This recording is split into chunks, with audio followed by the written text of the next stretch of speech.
Hello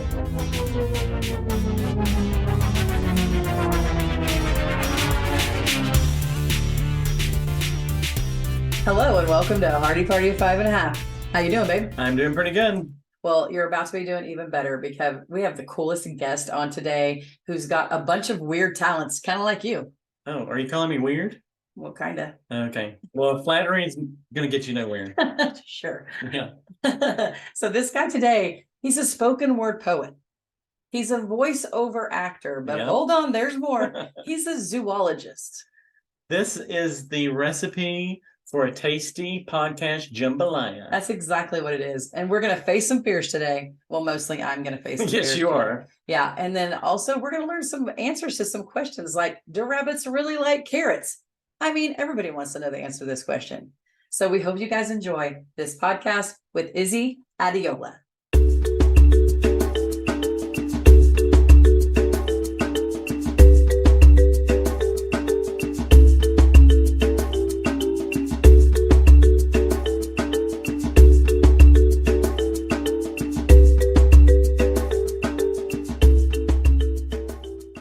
So we are so excited to talk to you, ISI ADEOLA. Thank you for joining Hardy Party 5.5. Nice to meet you. Thanks nice for finally meet you. I'm glad you guys are excited for the conversation. I am as well. Yeah, so excited. All the way from London. It's so cool. I love technology that we're able to do this. So it's pretty neat. Yeah, absolutely. Okay, so it was a lifesaver during the pandemic. Yeah, exactly. Right, and I think that's one good thing that came out of the pandemic is we all got used to doing this. So I think it helps us connect when we couldn't connect. So. Yeah. Yes, very much so. Okay, so you have a crazy resume. Like you're a Renaissance. Yes. You got all kinds of things going on. You're an award-winning voiceover artist. You're a spoken word poet. Correct. Wild animal biologist. Yes. You were a live presenter at the London Zoo. Yes, used to be. Yes. Yeah, you used to be. Yeah. So out of all these things, what was your first love? Like, what was the first thing that really interested you? Animals, right? Straight out of the gate since I was 4 years old. You know how every child loves animals when they're, 4, 5, 6, 7, and then they kind of outgrow it in their teenage years because they discover girls, boys, and computers. That didn't happen with me. I still loved it all. I was pretty much that annoying kid who just devoured every Attenborough documentary, every wildlife show for kids. I asked my mother to get me wildlife books and wildlife toys, animal toys, when she went on business trips. So it was like, because I grew up in Nigeria, so a lot of that stuff was I just consumed via television. And then I'd observe things outside, the birds flying, the lizards running across the streets. I was just hooked pretty much. So that was the first thing that came. Voiceover came much later, but the desire was there because I'm a huge cartoon geek and I love animation. And I became an age where I was cognizant enough to know that there were people doing the voices of characters like Bugs Bunny and Darkwing Duck. So I was like, oh, wow, this looks really cool. I really would love to do this. But growing up in a very traditional Nigerian household, you typically have 4 options for a career. You have doctor, you have lawyer, you have accountant, and you have failure to your families. Those are the 4 options. Yeah. So voice actor was not on the cards. It was just like, no, you're going to become a lawyer. Mom was like, no, you're going to study law. So I was like, oh, okay. So that kind of died when I was 12. And I didn't chase it again until many, many, many years later, post-graduation, a politics degree. The law degree didn't happen, by the way. Post a politics degree, that's when I kind of rekindled my interest in voiceover, but I've done many things since then. Yeah. So how many brothers and sisters do you have? It's a lot. So I have, from my mother, I have my older brother.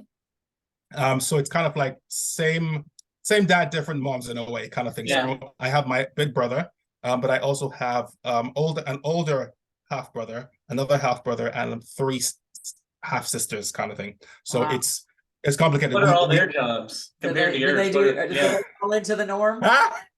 Well, my older brother from my mom is an animator, so he that's cool. Yeah, he studied animation. He ended up going down that route. So wow. And then my other siblings, they do all sorts of things, from working in media to working in There's one who is a he did chemical engineering, and now he's running his own chemical engineering company.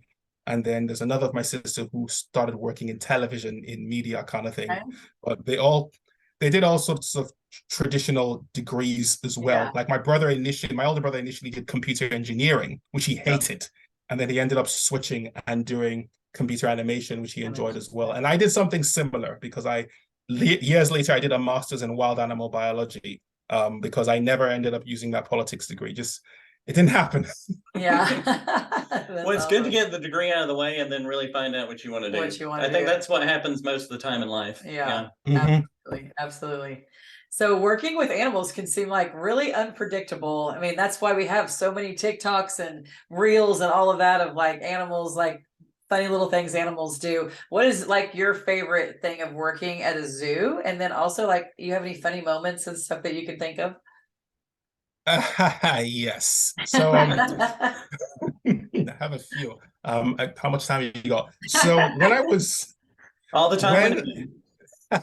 So I've worked at London Zoo. That's the zoo I've worked at for the longest period of time. I have combining volunteering, seasonal work, and studying. It's been about an 8-year career journey. And I've done all sorts of things, from presenting, working in education, zookeeping, all that sort of stuff, outreach, all sorts of different departments. And whilst I was there, I mean, I just love being around animals in general. I think it's just good for my psyche, just to be around nature and wildlife. I don't really care whether it's free roaming or whether it's in an enclosure. As long as I can be close to it or adjacent to it, I love it.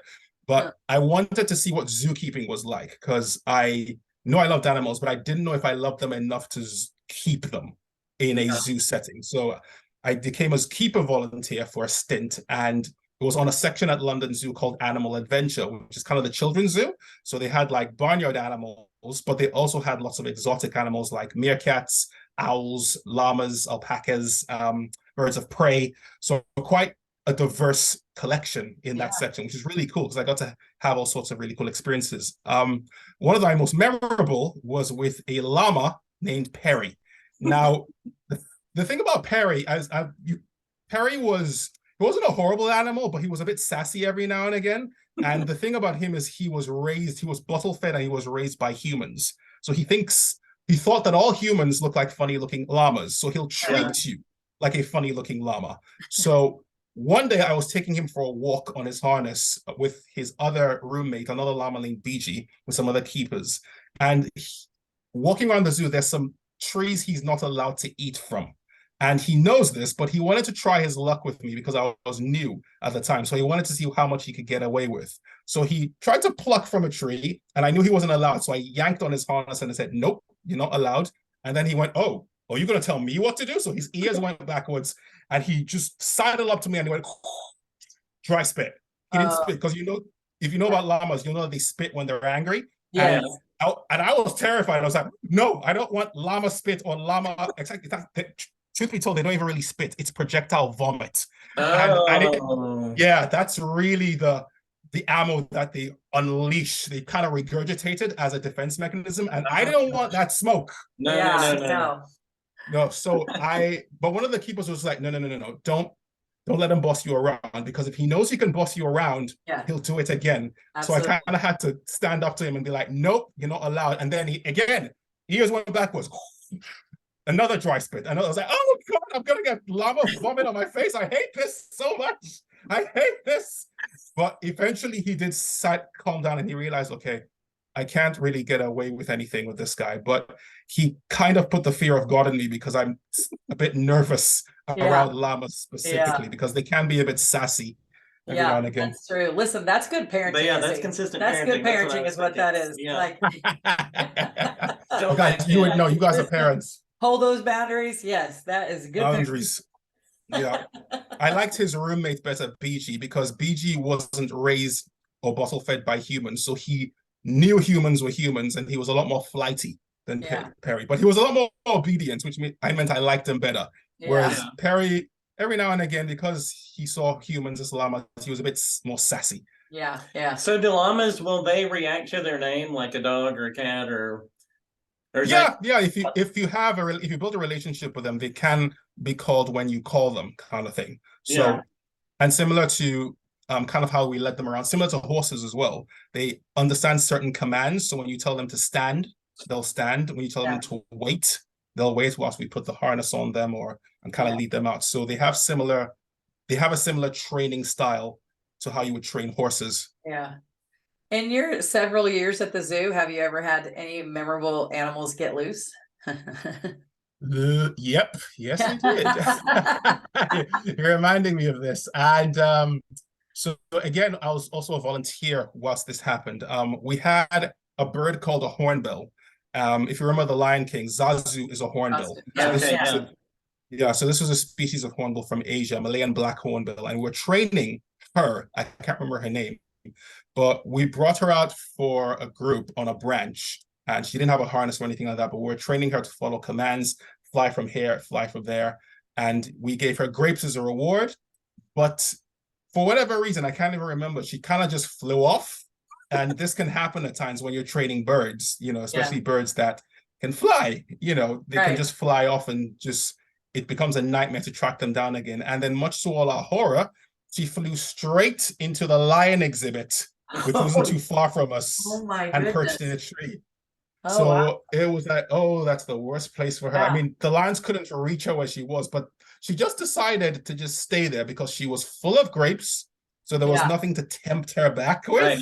And she just decided, I'm just going to stay right here in this tree, not realizing the massive cats that are beneath her. Maybe she wanted to talk to Simba. I was going to say, sounds like she'd seen Lion King and knew what was up. Possibly. I mean, they wanted to reenact a scene. I don't know. She knew where to go. That's funny. Oh my gosh. So did you get her back? Did they get her back? They did get her back eventually. I can't even remember how because it was a very long time ago, but eventually she did fly back to kind of the keepers. I mean, this isn't an uncommon thing when you're training birds because there's all sorts of distractions, and the ideal is to get the bird on a target where they give them a food reward. But every now and this happened with another bird as well. It was a caracara, which is a relative of the falcon, and it flew off from the zoo for days, and the weather was really bad. And then eventually they did find it somewhere, I think in Regent's Park, which is very close to London Zoo. And this poor caracara was just bedraggled and wet, and it just kind of hopped back in the crate. And I'm sorry, I ran away. I knew I shouldn't have left. That's right. I'm going back to the grapes. It was I'm going to go home now. Like when I was 5 and wanted to run away, and my brother helped me fill my suitcase, but then I got out there and it was too windy, so I came back. So I can relate to the bird, So we're going to talk about your social media. First off, why are you called Izzy the Scribe? Why is that your name? Good name. Good question, rather. So Izzy is the shortened form of my name. The Scribe kind of came from an aunt of mine, actually, because I'm really good with writing, and English was one of my strongest subjects at school. So I was good at writing essays and things like that. But I also somehow inadvertently discovered that I was good at poetry because of an assignment that was given to me that I didn't want to do. But I ended up writing 2 poems when I was assigned 1.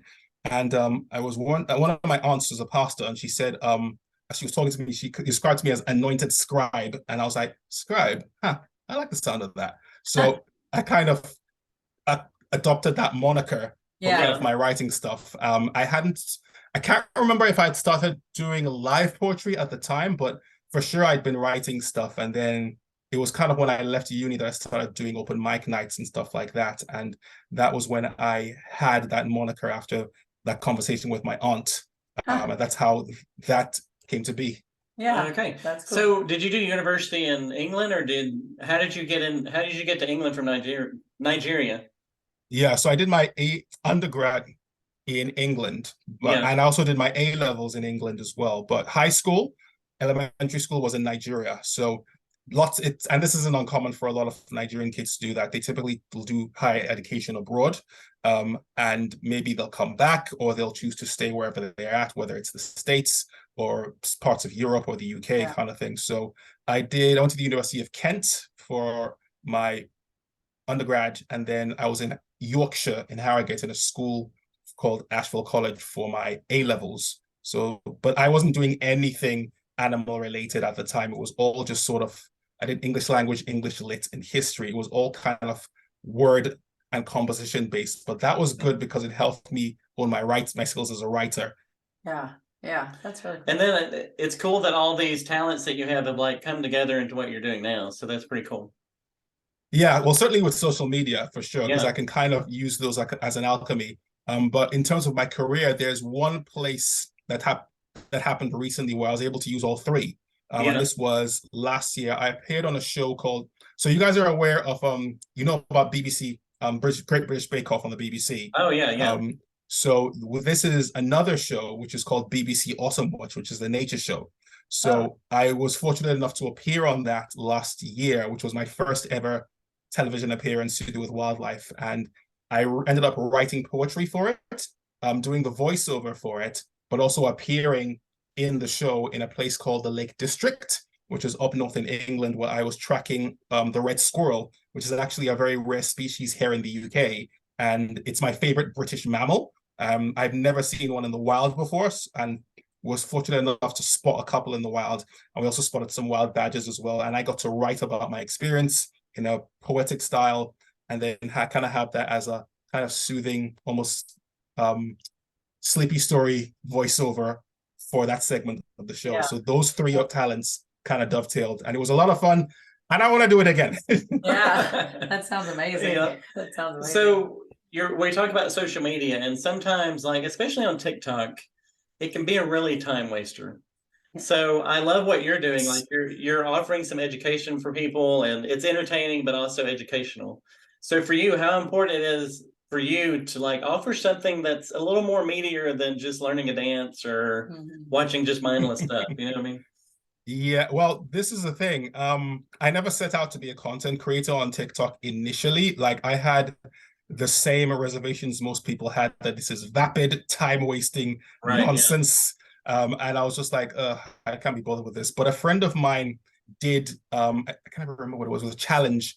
And what drew me in was the creativity. It was the creative aspect and how people were actually using this to be really creative. I was like, oh God, how is this accomplished? So I got drawn in that way. And I was like, oh, maybe I could do some voiceover stuff, some poetry stuff.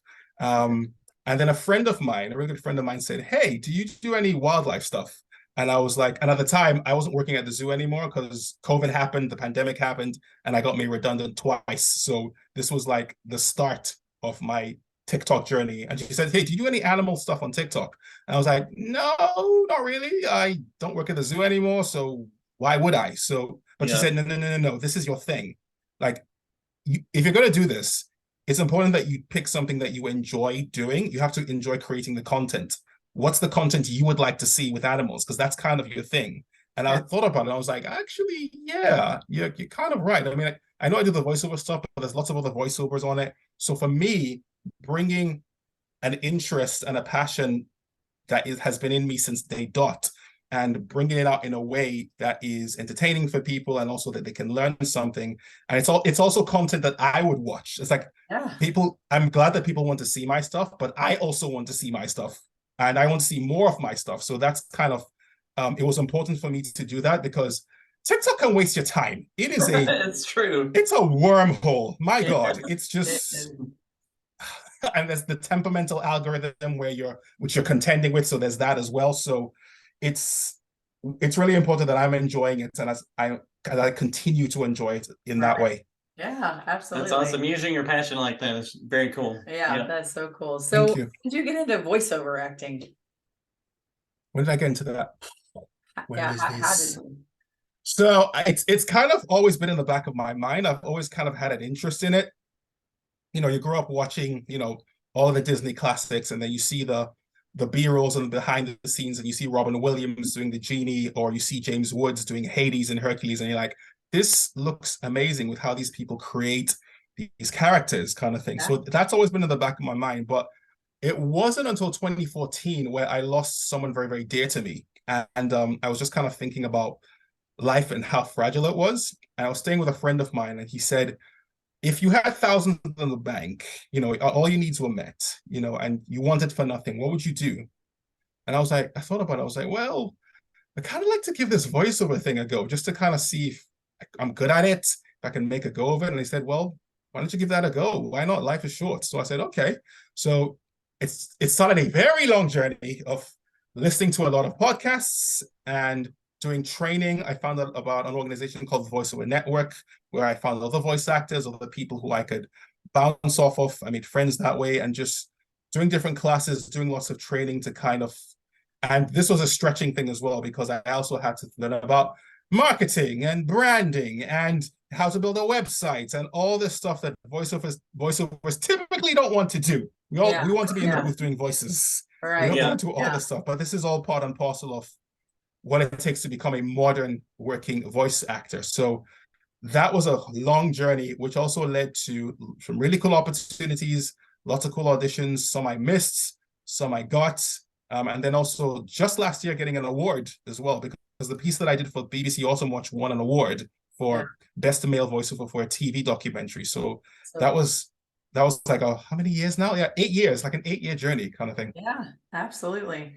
So what's the creative process like when are you like given a character and you're like, let me see what this voice sounds like and dig into them a little bit deeper? Like, what's the creative process like for you with coming up with a voice?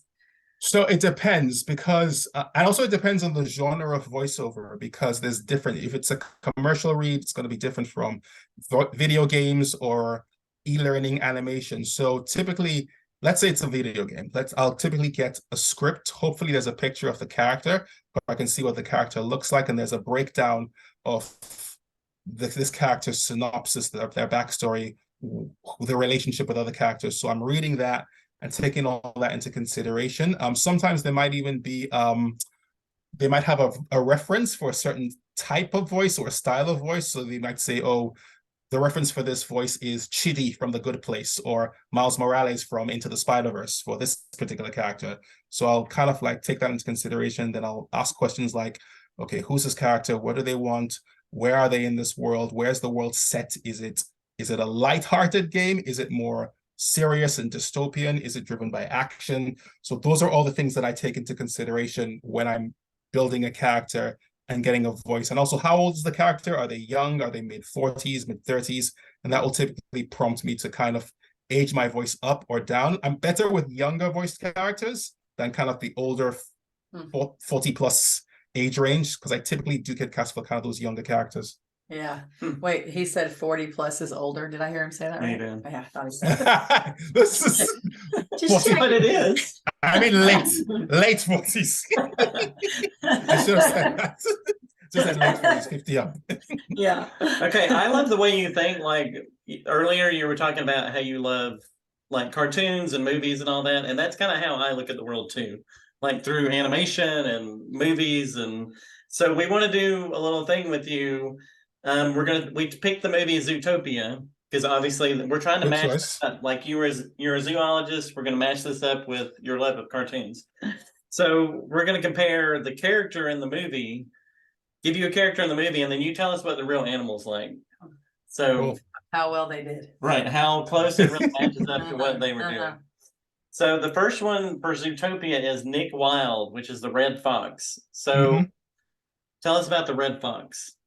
Okay, so with Nick and his character, he's a hustler, he's a grifter, he's a very sly, character, very few morals initially.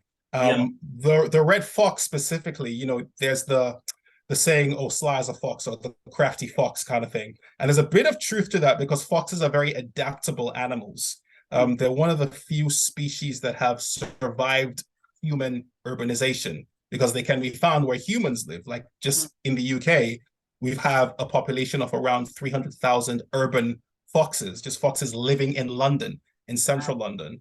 And they've learned to exploit our habits because they eat our garbage, they live in our gardens, they can be found sunning themselves on our roofs. So foxes are out here hustling because they know how to basically exploit humans. And as much as most of their wild habitat is gone or kind of taken over by humans, they've still learned to kind of live amongst us, have babies, breed, find food, and they're just a very adaptable, hardy species. Yeah, that makes sense. Much like Nick.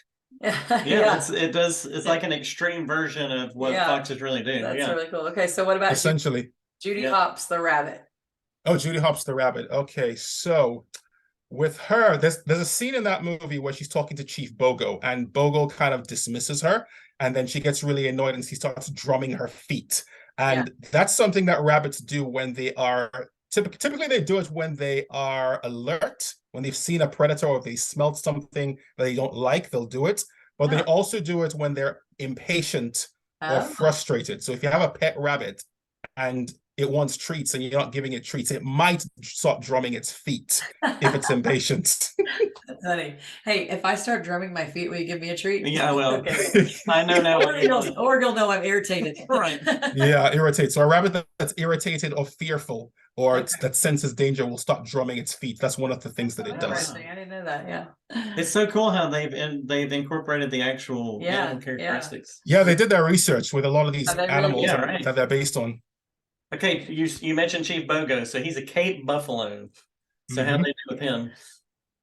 Okay, so they in Africa, in sub-Saharan Africa, where they're from, they are they have a nickname. The nickname for these guys is Black Death because they are the second most dangerous land animal in Africa after the hippopotamus. Yeah. Oh wow.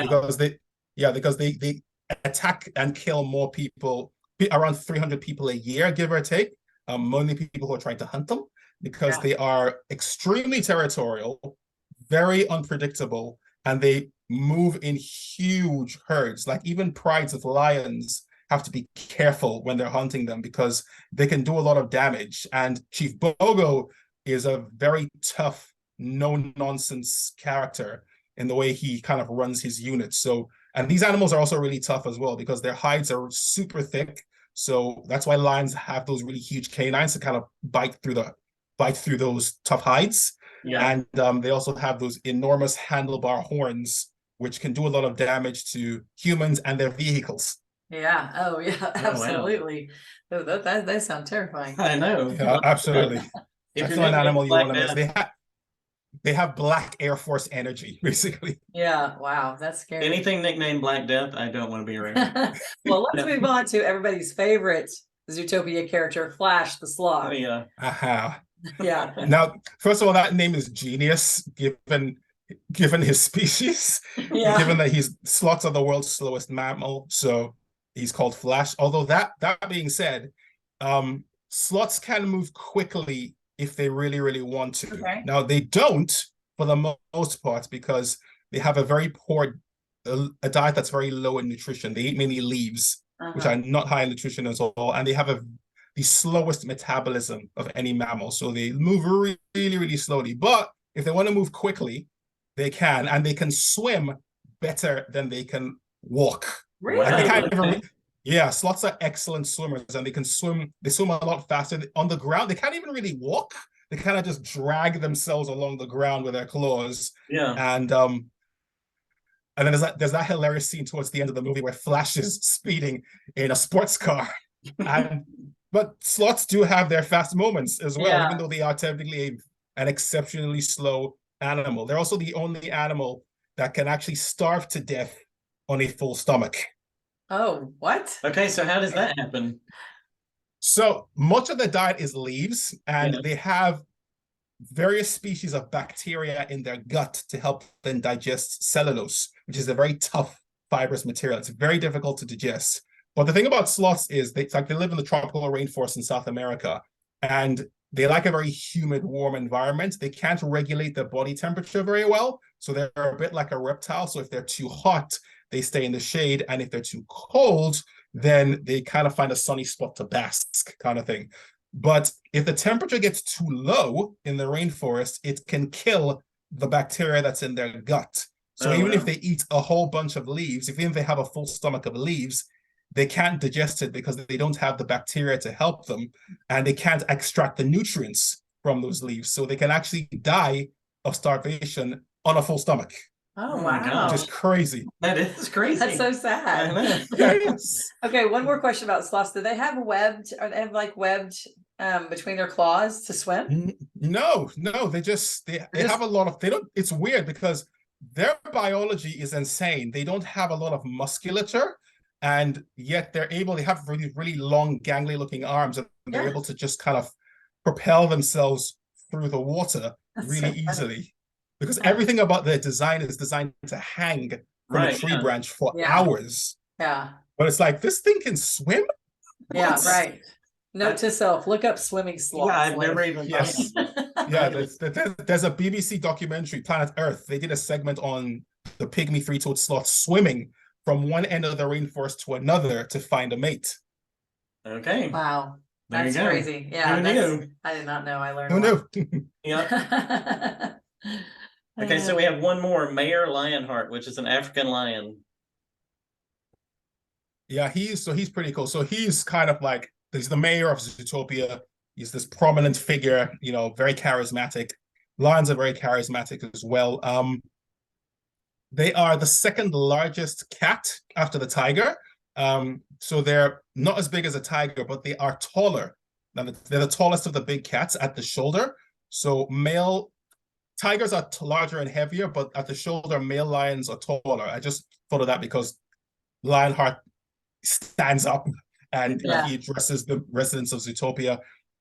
Interestingly enough, within a pride of lions, you typically have one or two males that breed with the females, but it's actually the lionesses that actually do the bulk of the hunting. And also, when it comes to where they hunt, when they hunt, and what they hunt, the chief decision makers are actually the lionesses rather than the male lions. The male typically patrols his territory and fights off other males, and he also gets the lion's share of the kill when the lions get it, when the lionesses get it, which seems unfair. But the lions need that extra protein to bulk up so they can be strong enough to fight off other invading males. Yeah. Okay. Interesting. Yeah. Huh. They sound kind of lazy. Well, they're protecting too at the same time. Okay, whatever. Yeah, they have a purpose. They do have a purpose. Yeah. Sounds like she's doing all the work to me. It does. Yeah. All right, let's do some like animal quick hits. In Ratatouille, let's see. Why was Anton Ego's investment a bad idea? Okay, so rats don't have a very long lifespan. They typically live from 1 to 2 years, 3 years if they're lucky. If they're kept in captivity, maybe 4 if they're kept really well. So Ego's investment in that restaurant was very short-sighted. Yeah. It was just like, this is not how to invest in a small business. You better hope they make a lot in those 3 years. You know? Yeah. Or either that or Disney magic just keeps Remy living for a long time. Yes, right. Yeah. That's right. And I don't think I want a rat touching my food. Yeah. You know. Yeah, most people don't. Yeah. It's not the first thing you really want in your chef.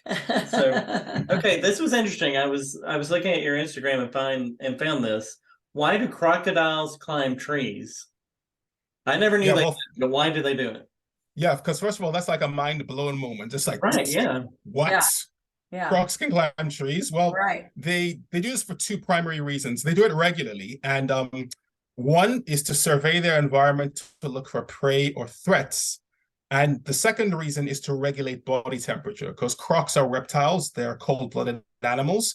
So when they climb trees, they can be closer to the sun, which is basically just like a big heat lamp in the sky. So they can warm up and regulate their body temperature. And then also to kind of survey their environment to look for predators. Now, typically, you're not going to see like a whopping big 10-foot croc doing this. It typically tends to be like sub-adults, juveniles, and babies that do this. Because the scientists that observed this behavior found that there were crocs found as high as 30 feet. But when they got closer to them, they promptly jumped out into the water and just hightailed it because they were very skittish.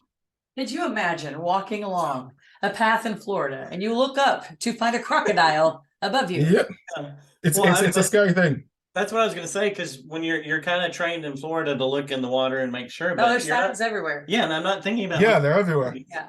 In fact, NASA actually used to have a problem with alligators climbing their fences into their area. So they actually had to make gator-proof fences to stop the gators from climbing over into the NASA. It was crazy. Oh my word. I don't think I could ever live in Florida. Not hearing. No. And it's interesting. It's like the sloth where it's not built to do that stuff, but it does it. You know what I mean? It does it anyway. Yeah, that's fascinating to me. Yeah. Yikes. Okay, Nature is weird like that. Do it. Nature is weird like that. Oh, yeah, I know, yeah. it's Sometimes like it doesn't just play by random the things. rules. Yeah. Yeah, They probably think we're weird too. They're like those weird humans. yeah. Do rabbits really like carrots? They do, but it's not something they should be fed regularly, like 3 meals a day, because the way humans have cultivated carrots, well, first of all, the carrots we eat, they look nothing like wild carrots. Wild carrots are these thin, spindly looking roots. The Yeah. ones we've bred are these massive orange things, and they're high in carbohydrates, high in sugar, and they're too high in carbs to be fed to rabbits on a regular basis, because if you feed them too many, they can get malnourished, they can get obese. They really should be fed as treats, whereas the bulk of a rabbit's diet is actually really boring. It's actually mainly hay and grass and this tough fibrous material. 75% of a rabbit's diet should be that stuff, with things like carrots, apples, and berries. Really should be fed as treats, kind of thing. So Bugs Bunny is a fraud. Yeah. He's being very unhealthy. He's making a lot of choices. Well, that's you pretty know? wise. Yeah. Yeah. Is a hippo a dolphin? Yeah. Kind of. Kind of, but not really. So hippos are classed as ungulates. So they're hoofed mammals that graze, basically. They're from the family Hippopotamidae. So they are an ungulate, technically. But in terms of their evolutionary lineage, they're more closely related to whales and dolphins and porpoises. And that family of mammals are called cetaceans. So it's essentially just an enormous land dolphin. And they actually do something called porpoising, because I have a video on my TikTok of a hippo, which is at Cincinnati Zoo. Her name is Fiona. She's leaping out of the water like a dolphin, which is what dolphins do. It's called porpoising when they leap out of the water. Yeah. And the first time I saw that, I was just like, I didn't believe it, No. but now I do. I didn't see that's that. crazy. Hippos can leap? Yeah, in water. This is the weird thing. The weird thing about a hippo's biology is that when you look at it, you think it's just this big blob of fat. That's Right. None of that is fat. That's all muscle. Yeah. A hippo is just a giant 1-ton body of muscle. Now, despite all this muscle, they can't actually swim. They have to walk or trot on the bottom of the riverbed. But because they have all that muscle, they can propel themselves out of the water. So there are viral clips on the internet of boats being chased by hippos, jumping, porpoising out of the water, chasing them. My gosh. This is terrifying. Rebecca's now It's totally terrifying. wildlife everywhere. You're systematically checking off all the places I'm never gonna live. Basically, yeah, just like- water. Well, yeah, just Yeah, don't. just Yeah. Well, I mean, hippos I've in pop always known- culture lies. yeah, I've always known hippos were dangerous. I didn't really know that they were just like so muscle massed. Yeah, I didn't know that either. Yeah. Yeah, hippos are jacked. They're absolutely jacked. Okay, Rebecca, we've scared you enough today, but I'm about I to don't know scare if you I can do the again. next question, babe. I'm about to check out. Like we have there's a safari probably about an hour and a half from it. Yeah. That we've done before with the kids.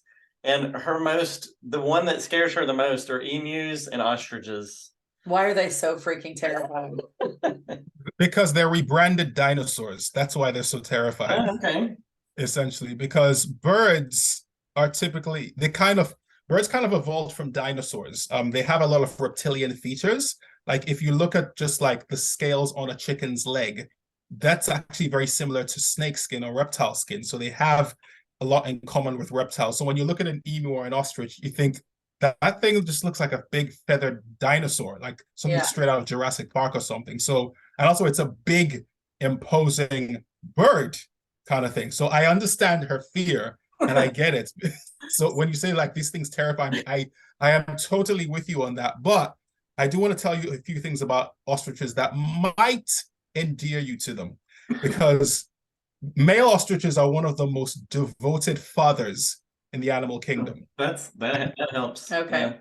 Yeah, they're very devoted fathers because they typically have during the matings, and they do a lot during the breeding season as well, because they have a very elaborate mating dance for the females. They typically curve their neck in an S shape.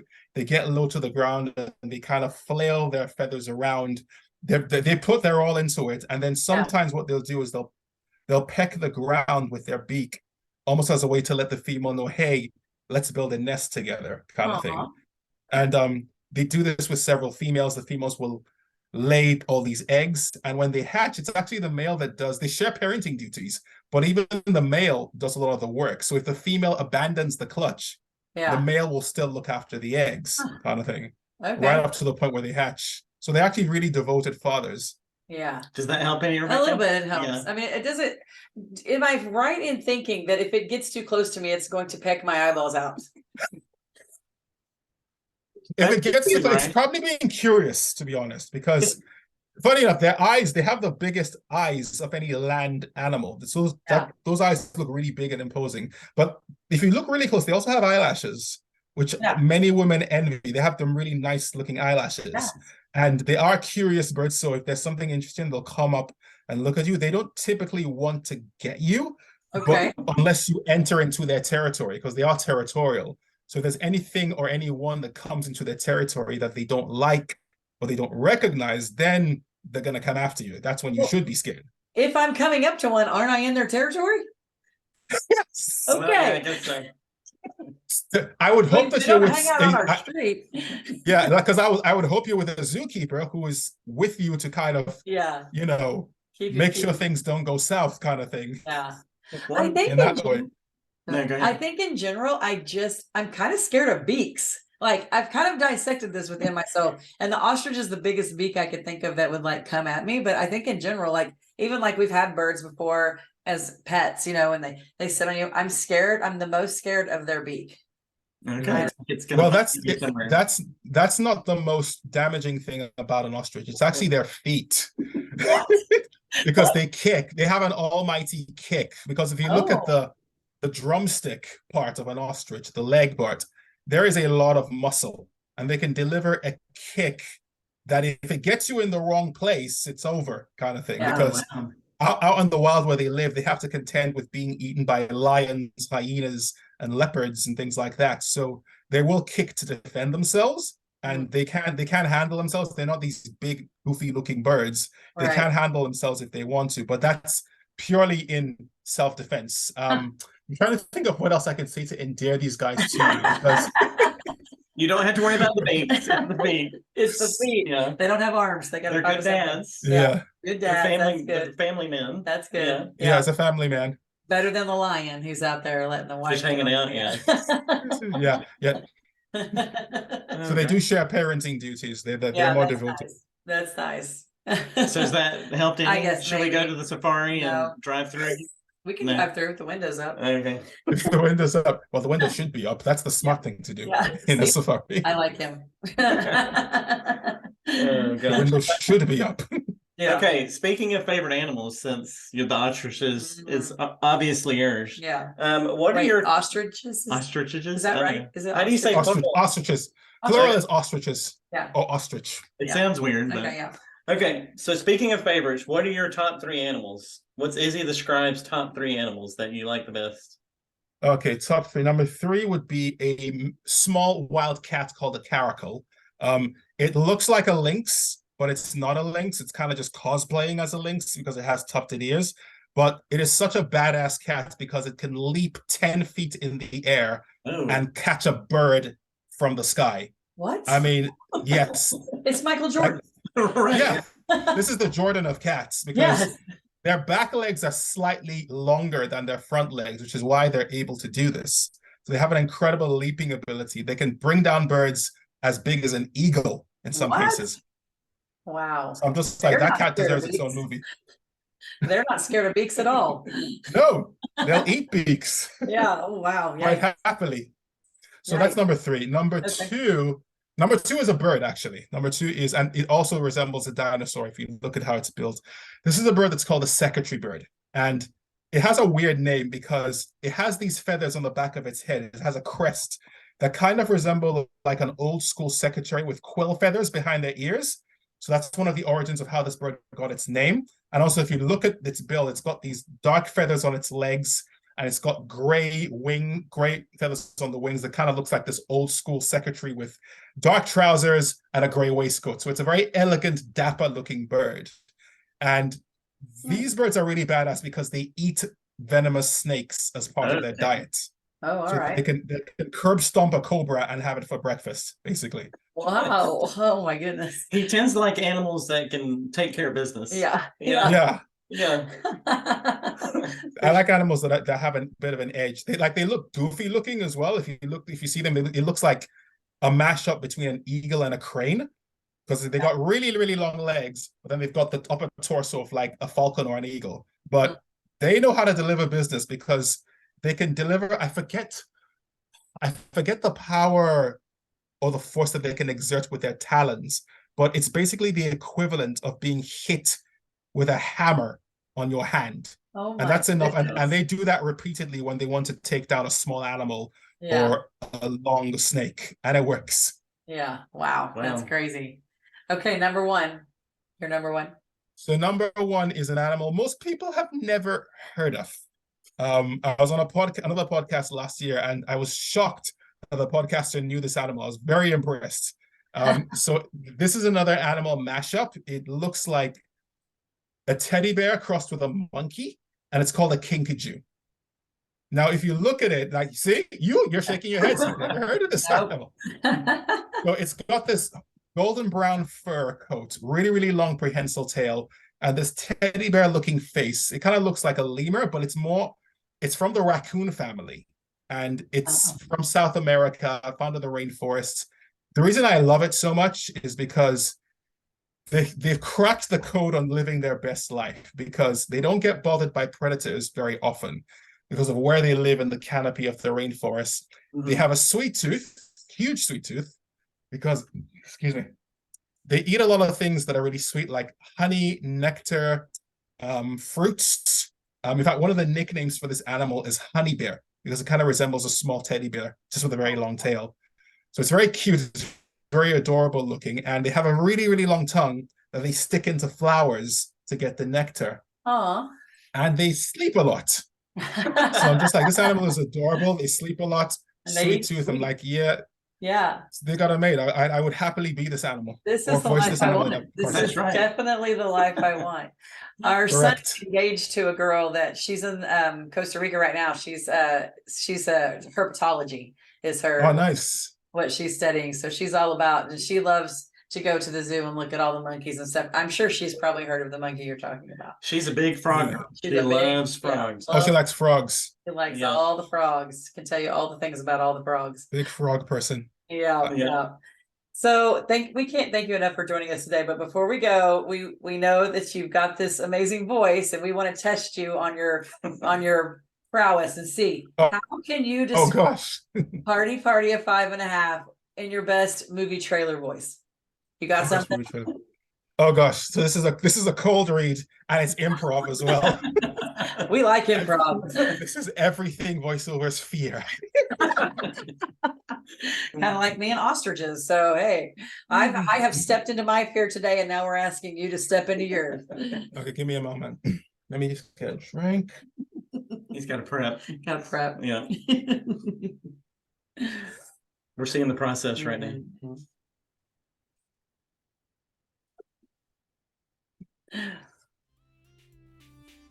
For a wholesome time in your earlobes, tune in to Hardy Party of 5. You won't be disappointed. For all things wholesome, interesting, and intriguing, Hardy Party of 5 is your podcast. Tune in. That is awesome. That is so good. I love it. That was just off the top of my head. That was great off the I'm a top. lot better if I I'm love it. prepared. How do you change your voice totally like that? That was amazing. What you Yeah, did. switching. I'm quite shy about switching voices, but it's something I can do pretty okay. In terms of just kind of switching things up and switching things down. So Yeah. there's pitch, there's placement, there's all that stuff, Yeah. which is a lot of fun, but it's also really nerve-wracking. Yeah. Well, thanks for that cold read. Since we're both over 50, it was perfect that you went down, with your voice. Like, Oh It's gosh. so delightful, man. I could talk to you all day. This has been just wonderful. Same. I appreciate you taking the time. yeah, you'll have to settle for watching his TikToks. Yeah. We'll be Thank you watching. thanks so much for having me. This has been a Yes. fun combo. Thank you Yeah. so much. We look forward to catching up with you in the future, maybe, and seeing what you're up to. Yeah, sure. I'd love to come back. Thank you. Thanks again for Sounds having me. great. So, Rebecca, Yeah. Was that a stressful podcast for you? I mean, there were stressful parts. Yeah. When we talking about all the beaks. Yeah. How do you feel about ostriches now? I don't think he was successful in making me love them more. I'm going to be honest. I used to just fear their head, and now I fear them from head to toe, literally. Okay. Well, for me, he kind of scared me with the alligator because I go to Florida a lot, like Orlando, for jobs. And I'm at hotels and resorts that always have like a golf course and a big lake and a big pond. And when I go out for runs and stuff, especially at night, I'm always cognizant of, hey, I'm watching the shoreline to make sure there's no alligators. And they usually have signs stuck in the Right, they do, but they don't mention that they could be in the tree. Okay, to be fair, it was crocodiles that are in the trees. Okay, true. Not alligators. And we should have asked for clarification. But see, I think that's it's kind of what we talked about in the interview with him, is we kind of mesh all these things in popular culture and in our minds, we mesh them together. Because when I think alligator, I think crocodile. You know, so it's just kind of it's the fears that we've kind of learned that aren't true. So we learned a lot of true things about animals that we didn't know. Right. Yeah. I mean, alligators and crocodiles, they say two different things. You know, one says, see you later, alligator, and the other one says, after a while, crocodile. Yeah. So, I mean, I should know the difference. Totally different things. Yes. So I don't really know. I feel like we're going to have Izzy back on sometime and discuss the difference between alligators and crocodiles, so we can just really get in depth there. Yes, and we can rest easy at night. Because I think really what you described is like a surface level difference of alligators and crocodiles. Yeah. And I'll be okay sleeping about the alligator and crocodile thing because we don't live in Florida. Right. If we had had some big conversation about armadillos, I might be locking the doors. And you know, one thing I wanted to talk to him about that we didn't get a chance. It's what I call the devil dog. And I came across one of these. I was walking Wrigley. I don't walk Izzy. I was walking Wrigley. She doesn't like to walk. And you walk her if it happens. I was walking Wrigley late at night. It's like 10 o'clock last night. And we come up on the edge of the park, and sitting, just nesting on top of this fence is the devil dog. Which is what? It's what I call an opossum. Yeah. Because that thing slowly turned its freakish black eyes and white face at me. With its open mouth. Yes, and I just knew it was going to either jump on me or Wrigley. And again, it's probably that fear that they probably don't do that, but I'm thinking they do. Imagine had you turned your head and seen a crocodile to jump on. I was more scared by the devil dog possum than I would be an alligator. No. That is wrong. Well, and now we know that the alligator and crocodile could be on the fence. That's what I'm saying. Imagine if you saw them. Wow. I know. Babe, we gotta go. This has been life-changing. It has. I need to go take a Xanax. We hope you guys enjoyed this interview with ISI ADEOLA. Go follow him on TikTok. So much fun, so much hilarious and informative content. You're gonna want to see it. Party 5 and out. Over and out. We'll see you next time.